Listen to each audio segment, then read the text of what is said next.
A todos da parte do nosso Senhor Jesus Cristo. Queridos irmãos e amigos, em primeiro lugar, minhas desculpas, a correria foi muito grande e aí a gente não teve como gravar essa lição antes do domingo passado, mas estamos assim gravando ela porque achei de suma importância para ficar aí no nosso canal, para você ter acesso aí também a essas informações, né? O tema da lição de domingo passado foi um tema maravilhoso, que tem por título, foi a lição número 5, foi o dia 2 de novembro de 2025, e ela teve por tema a alma, a natureza imaterial do ser humano. Escuta só, meus queridos irmãos, o texto áureo, ele nos diz assim: e não temais o que matam o corpo e não podem matar a alma. Temei antes aquele que pode fazer perecer no inferno a alma e o corpo.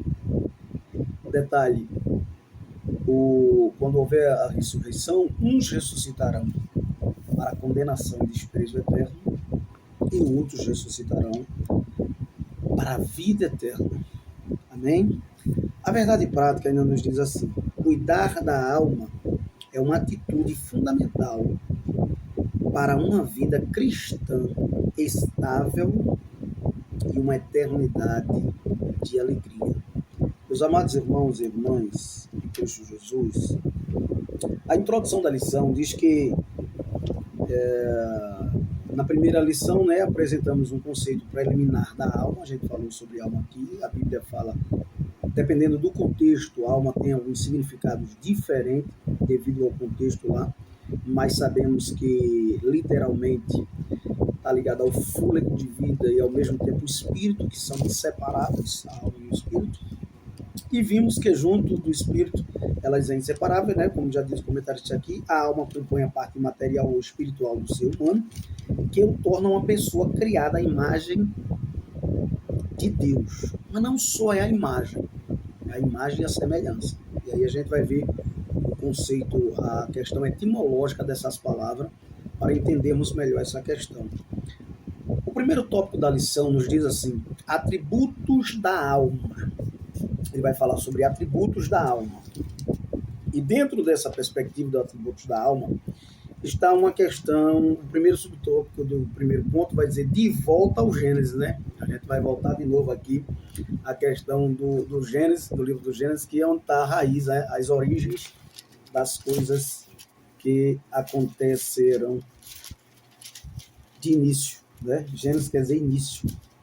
E no capítulo 2, e o verso de número 7, vai dizer, e formou o Senhor Deus o homem do pó da terra, e soprou em seus narizes o fôlego da vida, e o homem foi feito alma vivente.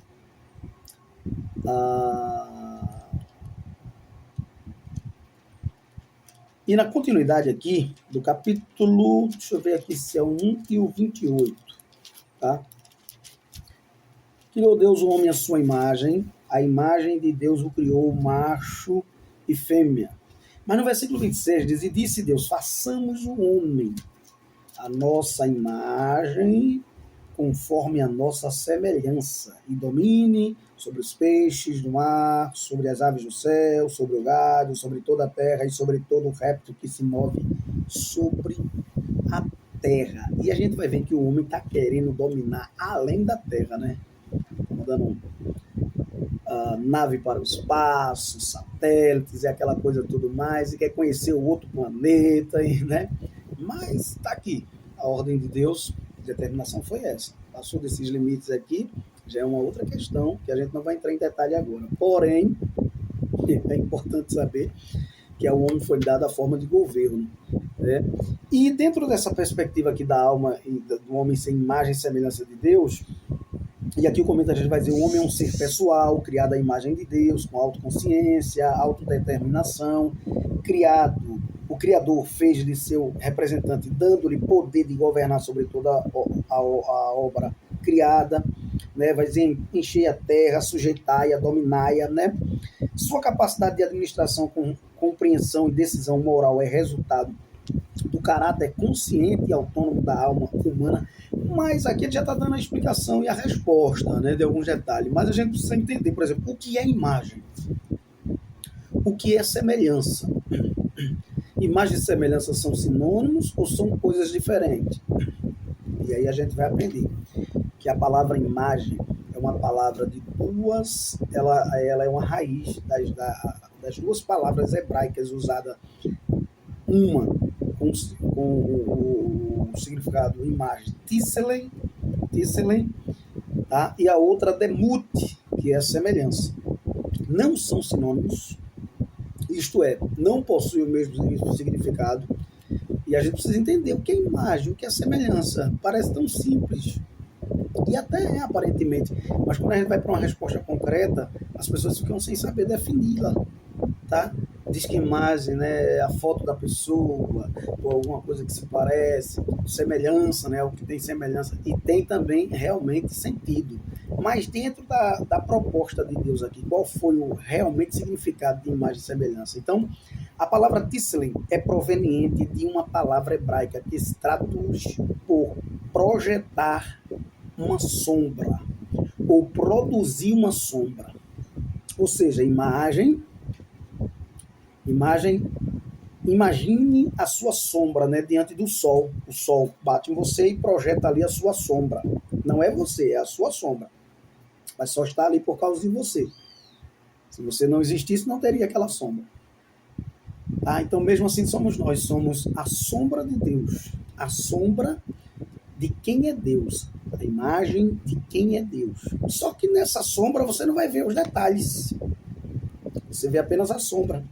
Né? Então, obviamente, ela não terá todos os detalhes, né, da sua fisionomia. Tá? Esse é o significado da palavra tisselen. Somos uma sombra de quem é Deus, não somos Deus. Mas para não sermos apenas uma sombra de quem Ele é, Deus nos formou também conforme a sua semelhança, que vem da raiz da palavra hebraica demut. Essa palavra representa algo mais específico, ou seja, somos criados com características pessoais de Deus em nós. Então Deus comunica a gente, através dessa semelhança, seus atributos comunicáveis, como amor, tá? Você tem desejo, você tem vontade, você tem raciocínio, consciência. Qual animal tem isso? Nenhum. Qual planta tem isso? Nenhuma. Por isso que somos a coroa da criação de Deus. Então recebemos dele alguns atributos e características que só ele possui. Por isso que somos uma pessoa. Assim como Deus é uma pessoa. O diabo é uma pessoa. Nós somos uma pessoa. Por sermos semelhantes a Deus, podemos fazer escolhas usando características que ele nos concedeu. As características e a capacidade que possuímos não são de objetos inanimados ou de animais ou de plantas. São características e capacidade do próprio Criador. Isso é maravilhoso. E aí a gente vai ver o comentarista dizendo: isso é exemplificado originalmente na aptidão de lavrar, guardar a terra, lavrar a terra, discernir entre o certo e o errado, fazer escolhas e dar nomes aos animais, que Adão deu nome a muitos animais. Sem falar de que quando ele recebe a mulher ali, outra coisa, a parte afetiva do homem é demonstrada na afirmação divina, na necessidade de uma companheira e na expressão de satisfação de Adão ao receber Eva.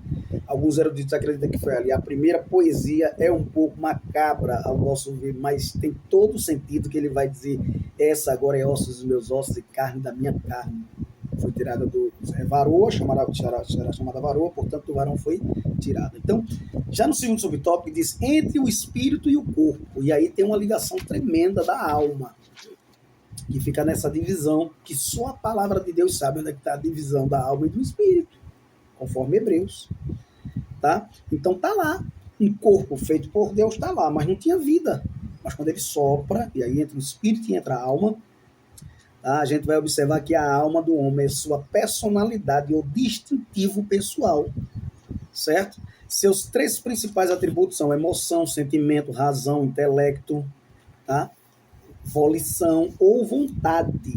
É, portanto, a sede dos afetos, raciocínios, impulsos, desejos, decisões. Então, o ser humano ele emprega esses atributos em sua comunicação com Deus, certo? E com o mundo físico, principalmente seus semelhantes. Para ter comunhão com Deus, a alma serve-se do Espírito.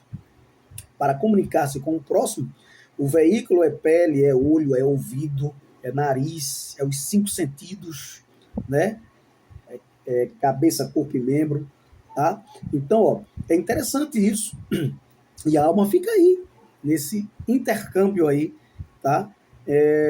Então, a gente vai observar no Cântico de Ana, por exemplo, capítulo 1, 46 e 47 de Lucas, a minha alma engrandece ao Senhor e o meu espírito se alegra em Deus. Tá? Tá certo? Então, tanto vai ver, sempre que a Bíblia vai falar no sentido do espírito, vai falar de ligação com Deus, da alma vai falar no sentido do homem, do ser humano com o próximo, tá? E assim por diante. Então, a gente vai observar aqui também no terceiro subtópico que já a Bíblia expressando sobre a alma abatida. O salmista no Salmo 42, no versículo 5, no Salmo 103, tá? E os versículos adiante. Ele vai dizer que por que estás abatido, minha alma? Porque te perturbas dentro em mim. Espere em Deus, pois ainda o louvarei na salvação da sua presença. O comentário já vai dizer aqui que quando o salmista conversa consigo mesmo, eu ainda diria que a gente pode trazer aqui uma colocação do espírito falando com a alma, o espírito dando uma injeção de ânimo na alma. Né? Como a sua alma está sendo alimentada, se estiver sendo alimentada com coisas ruins, ela vai ficar, ou se você passar por uma luta, uma perturbação, um problema, ela vai ficar abatida. Entendeu? A minha alma tem sede de Deus, do Deus vivo. Ele vai dizer aqui, ó, o contexto indica que o autor experimentava aflições espiritual e alguma crise em sua comunhão com Deus. Então o Espírito vai dizer, por que estás abatido, minha alma? Por que te perturba, gente? Me espera em Deus. Que a alma muitas vezes é inquieta. Né? A alma do homem é inquieta. Muitas vezes a alma do homem é impaciente. Muitas vezes ela leva muito para a emoção. Esquece da razão. Né? Tá certo? Então, por isso sua alma estava entristecida e suspirava. Minha alma tem sede de Deus, do Deus vivo. Quando entrarei e me apresentarei ante a face de Deus. Né? Ou seja, ele sentia a necessidade da presença de Deus. E isso é horrível, é terrível. Não sei se você já se sentiu assim. A sua alma rasgada, abatida, ferida, angustiada. É terrível. Né? Em determinado momento, o camarada se sente até meio que desalmado. É por isso que a Bíblia vai dizer em Jeremias que a alma do homem é enganosa. E a gente precisa confiar em Deus nesse momento e esperar em Deus. Né? O salmista vai dizer no Salmo 51, cria em mim, ó Deus, um coração puro e renova em mim um espírito reto. Versículo 12. Do 7 ao 12, ele faz uma oração tremenda de arrependimento pelo pecado que havia escondido por 2 anos, que cometeu com Betseba.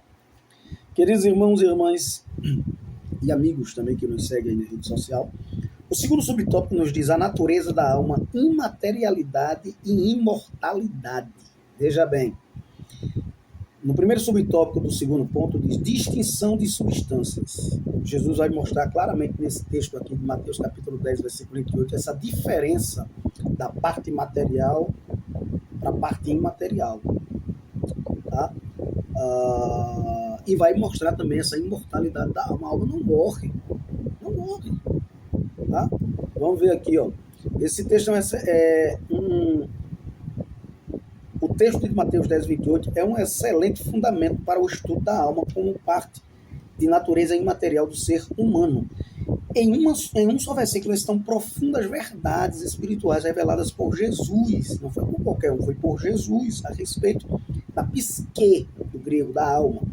Algumas delas relacionadas a debates alimentados ao longo de toda a história, inclusive ao contexto da igreja. Ó, em primeiro lugar, Jesus expõe a clara distinção de substância entre a parte material, o corpo, e a imaterial do homem, que uma é tangível, né, que é o corpo, e a outra é intangível, que é a alma, tá? Que não pode ser destruída pelo homem.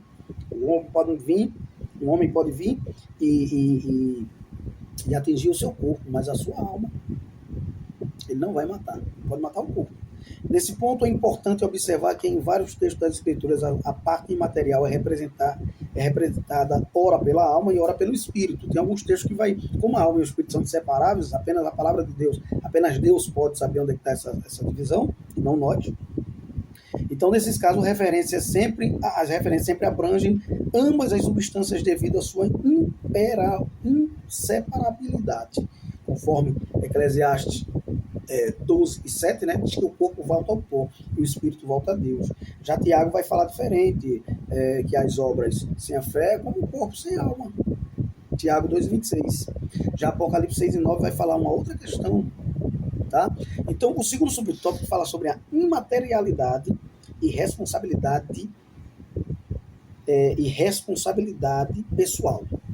Ou seja, ao tratar do perecimento da alma e do corpo no inferno, Jesus refuta as concepções antropológicas, né, materialistas existentes desde a antiguidade. Em tempos modernos temos o marxismo, que acredita que matéria e corpo é uma coisa só, que prega que o homem se resume apenas na matéria, ignorando a existência até da alma, né?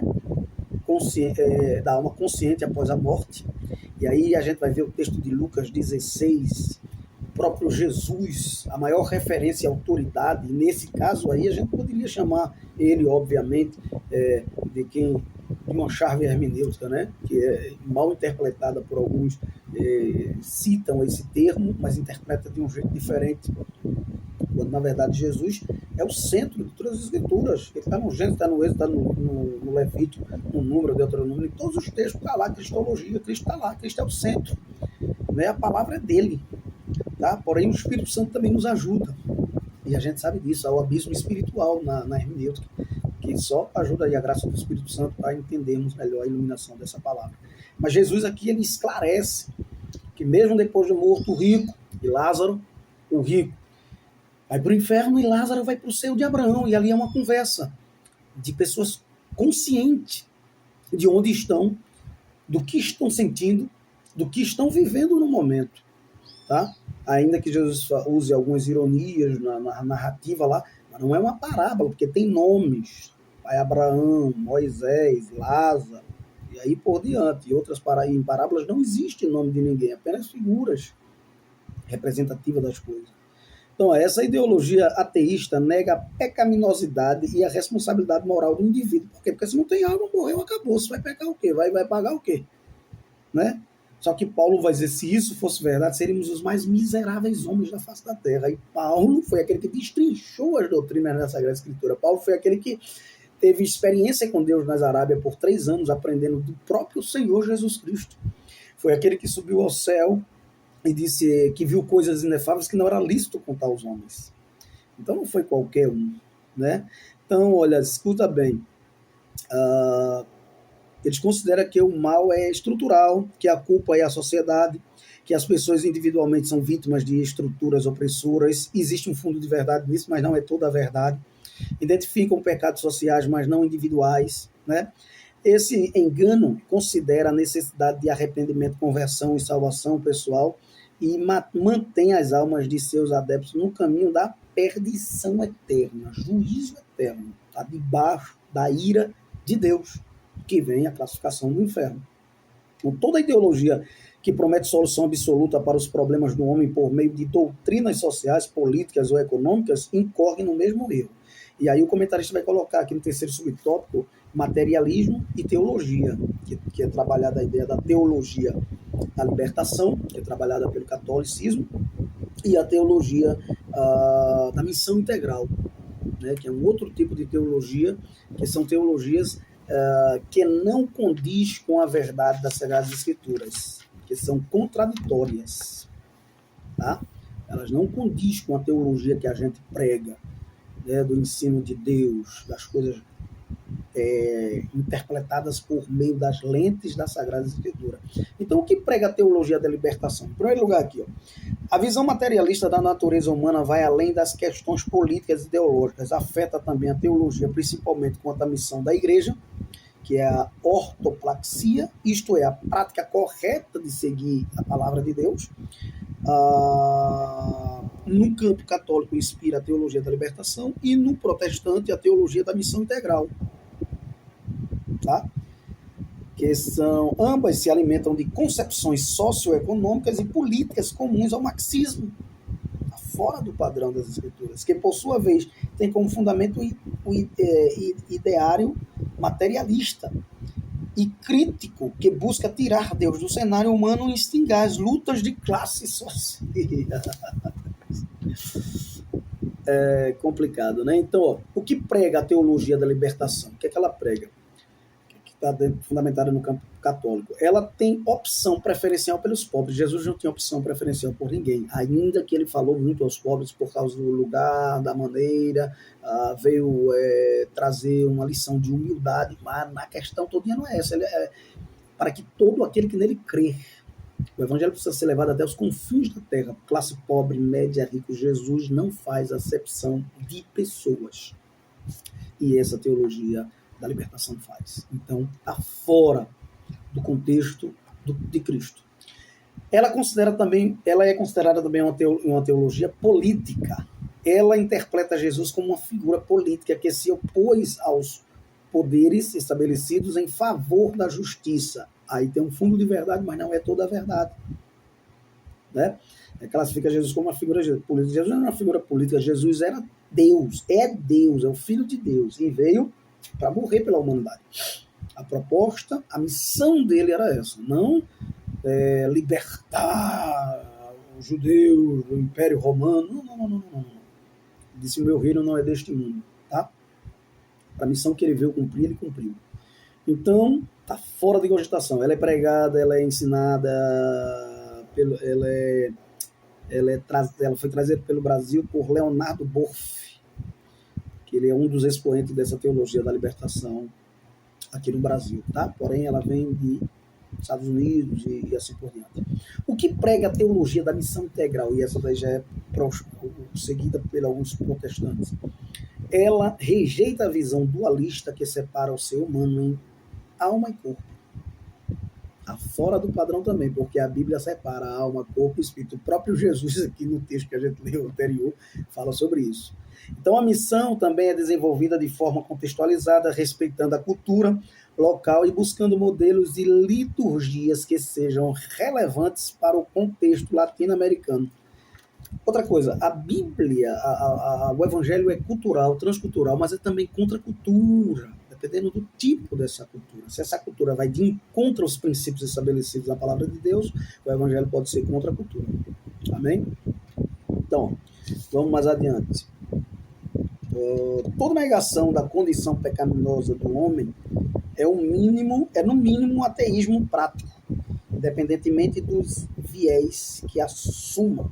Algumas correntes teológicas contemporâneas reinterpretam as escrituras com base em vertentes da teologia da libertação, compartilham do mesmo campo de distorção e confusão espiritual. É aí onde é que vem a ideia de alguns querer dizer que tem que ter uma resignação, que a Bíblia tem que ter uma releitura. Obviamente, totalmente errado. Totalmente fora do contexto. A Bíblia é a palavra de Deus, vai continuar sendo. Jesus diz que ele é o mesmo ontem, hoje e eternamente. Assim também é a sua palavra. Pecado vai continuar sendo pecado, adultério vai continuar sendo adultério, divórcio vai continuar sendo divórcio, perdão vai continuar sendo perdão. Diferente da ciência, que coisas são hoje e amanhã não é mais. Tá? Então, eles conflitam com a sã doutrina, que é essencial para a salvação da alma. Queridos irmãos, uma outra questão, terceiro tópico da nossa lição, fala sobre alma renovada e submissa a Deus, edificação e saúde, ou seja, a estabilidade de nossa vida cristã e nosso destino eterno dependem de como cuidamos de nossa alma. Como você está cuidando da sua alma? Sua alma está sendo alimentada como? Através da oração, da leitura da palavra de Deus, da devoção, do culto doméstico. Tá? Quanto tempo você passa lendo a Bíblia? Quanto tempo você passa na rede social? Quanto tempo você trabalha? Quanto tempo você ora por dia? Isso é para mim também, para todos nós. Quando foi que você fez um jejum? Né? Quanto jejum você faz no mês? Então, assim, são coisas que a gente começa a ler, refletir e falar, e a palavra vai falando com a gente de uma maneira muito forte, impactante, que a gente tudo precisa disso, todos nós precisamos, para alimentar a nossa alma de coisas espirituais, de Deus para nós, para que tenhamos uma vida saudável espiritualmente, para que o Espírito Santo não fique triste conosco, tá?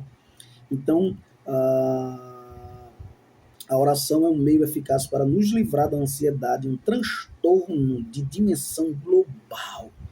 Quantas pessoas, irmãos, eu tenho conversado no trabalho, quantas pessoas vêm de postos de plantão, de outros lugares, com essa doença que tem atingido, inclusive a mim, já fui atingido também, todos nós.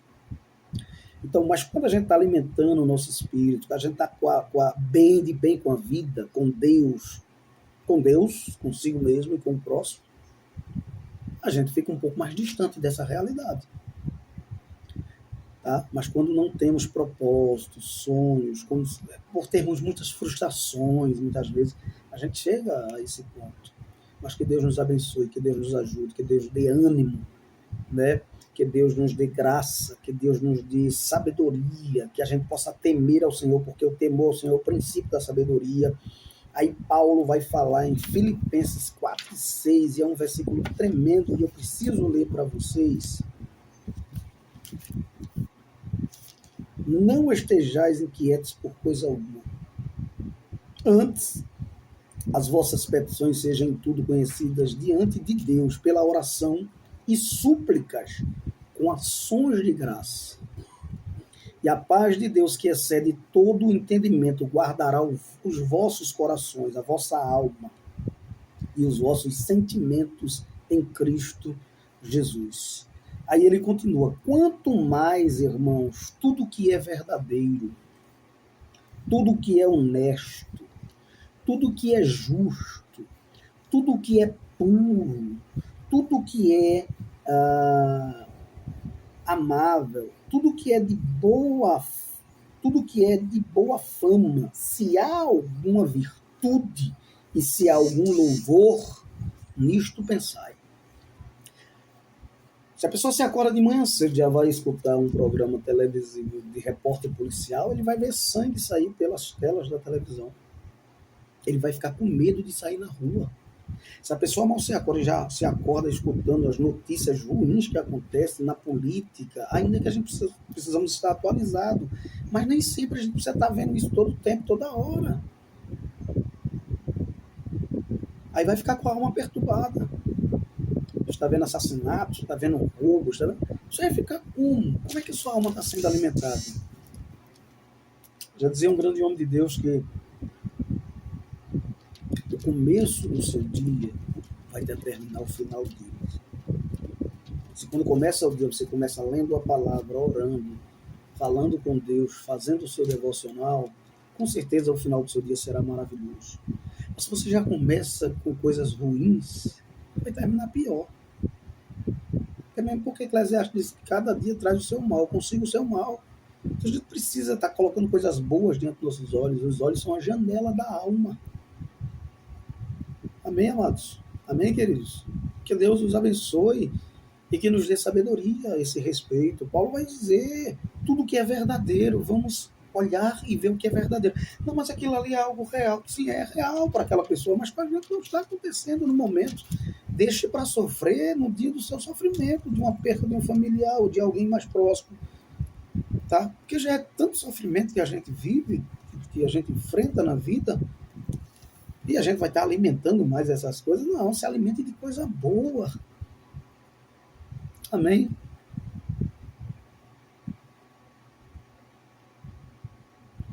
Tudo que é honesto. Estamos vivendo um mundo de pessoas desonestas. Mas procure o que é honesto.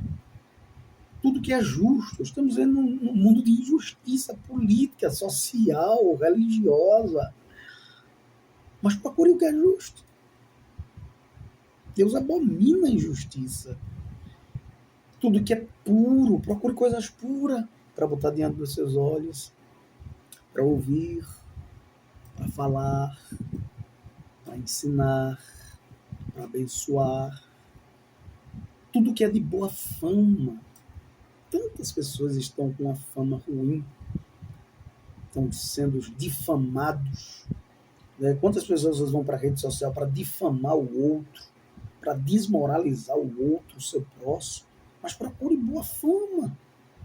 Provérbio 22, o primeiro vai dizer que o bom nome é melhor do que as muitas riquezas. Certo? Bom nome é melhor do que muitas riquezas. E ser estimado, ser honrado, ser considerado é melhor do que o ouro e a prata. Se a gente tem ouro e a prata, mas não tem honra.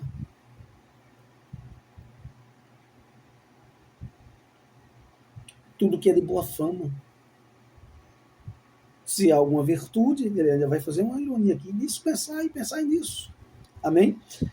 Então vamos pensar no que é bom. 1 Pedro ainda 5 e 7, ele vai nos dar mais uma deixa sobre essa questão. Ele vai dizer assim: lançando sobre ele toda a vossa ansiedade, porque ele tem cuidado de nós. Amém? Ele cuida de mim, cuida de você, não se preocupe.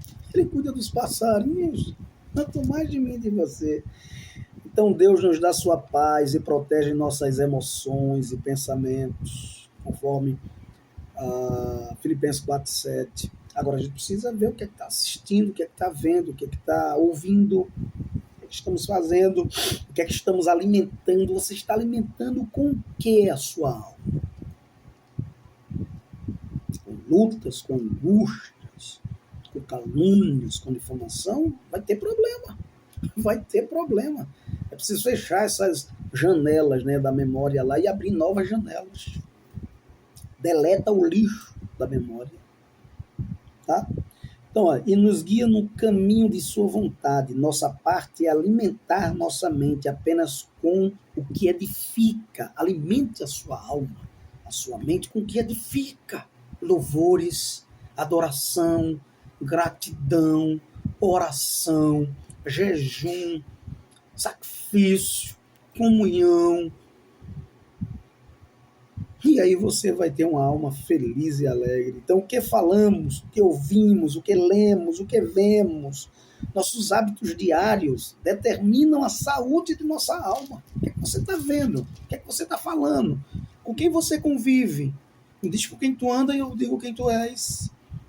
Segundo subtópico do terceiro ponto, purificação e renovação. Ainda quanto aos cuidados da alma, a Bíblia nos adverte nos maus pensamentos, Mateus 15:19, dos desejos impuros e perversos, Tiago 1:14-15 vai falar que todo pecado ele vai passar pelo crivo da concupiscência, do desejo desenfreado, e é um perigo, mas ele vai passar, que a Bíblia vai dizer que vindo a concupiscência, ela gera o pecado. E o pecado gera morte. Então é preciso ter cuidado com isso.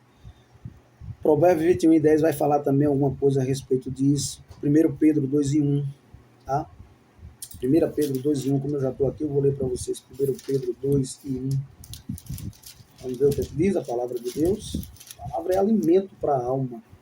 Desejai afetuosamente como meninos novamente nascidos o leite racional, não falsificado, para que por ele vades crescendo. Cresça com um alimento puro, bom, de verdade, que lhe traga saúde espiritual na alma.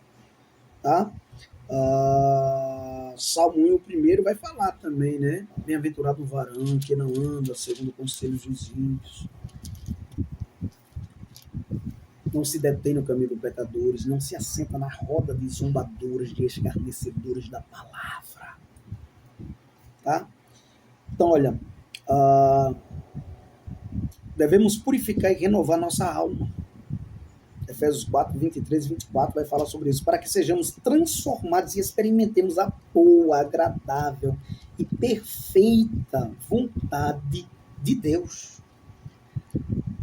Eu vou ler esse texto aqui porque é fundamental para a gente entender e vou já estar encerrando a nossa aula. Romanos 12, do verso de número 1, que vai dizer assim, ó, rogo-vos, pois irmãos, sabe o que é que Paulo está dizendo aqui? Eu peço a vocês encarecidamente, pela compaixão, olha, de Deus, que apresenteis os vossos corpos em sacrifício vivo, ou seja, apresente os vossos corpos, no grego em sacrifício, ou seja, em um ofício sagrado, de uma maneira viva. Não se apresente morto diante de Deus, porque morto não fala, morto está em seus delitos de pecados. Se apresenta em sacrifício vivo. O sacrifício do Antigo Testamento, da Antiga Aliança, era com um animal, precisava matar um animal, dependendo do tipo do pecado, das condições sociais daquela pessoa, para levar ao sacerdote, para ir ao sumo, para que o sumo fosse a Cristo, para que Deus lhe respondesse, lhe restaurasse. Mas agora o apóstolo vai dizer, apresentei vossos corpos, não apresentei mais animais, apresente o vosso corpo em sacrifício vivo. Mas não é só vivo, é separado, é santo. É cerrado ao Deus, separado, santo e agradável a Deus. Que é o vosso culto sem razão, sem sentido, só místico, não, racional. O culto de adoração e gratidão a Deus, do glória a Deus, do aleluia, do línguas estranhas, passa pela razão. Você tem que ter consciência de quem está adorando, por que está adorando, aonde está adorando e para que está adorando. Os verdadeiros adoradores adorarão ao Pai em espírito e em verdade. Adorar não é difícil, mas adorar em espírito e em verdade não é fácil. Tá?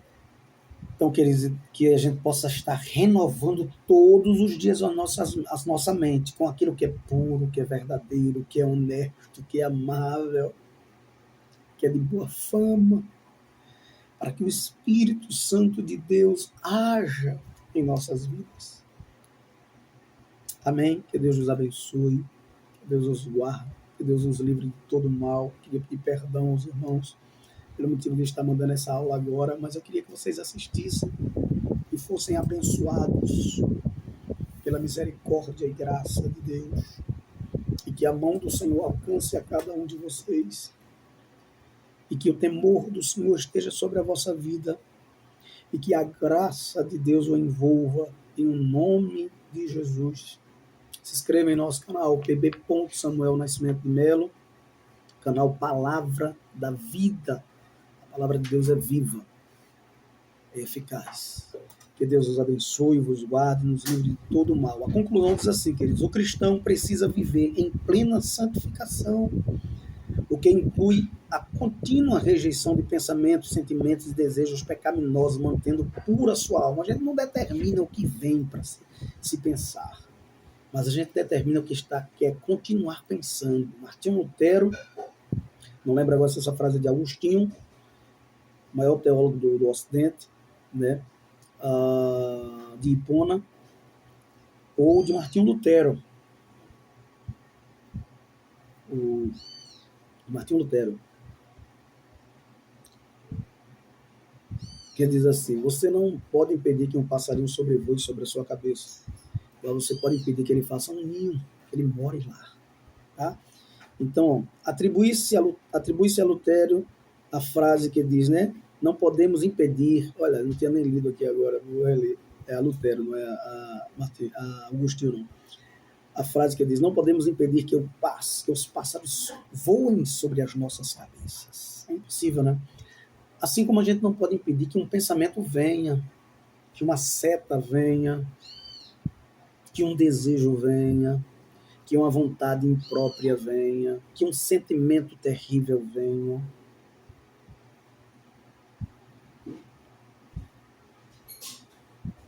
Que que um pensamento demoníaco, opressor, dos piores que possa existir venha. Você pode impedir que ele continue orando a Deus, buscando a Deus e abrindo as suas janelas da alma, seus olhos para aquilo que é bom. Não poreis outros olhos em coisas mais, Que Deus nos guarde, nos ajude, em nome de Jesus. E lembre-se, só entre em algum recinto se Cristo entrar com você e só converse algo se ele puder participar. A próxima lição será maravilhosa, provavelmente quinta agora já vamos estar gravando, que é a lição número 6, será para domingo que vem, dia 9 de novembro, e o tema é a consciência, o tribunal interior. Que Deus os guarde e os ajude em nome de Jesus. Pai, te louvamos por essa oportunidade em nome de Jesus. Com a tua graça, com o teu amor, tua misericórdia. Amém. Portanto, que eu diminua e que ele cresça. E lembre-se, só entre algum recinto se Cristo entrar com você. E só converse algo se ele puder participar. Que a graça do nosso Senhor e Salvador Jesus Cristo, o amor de Deus e a comunhão do Espírito Santo seja com todos agora e sempre. Todos dizem amém.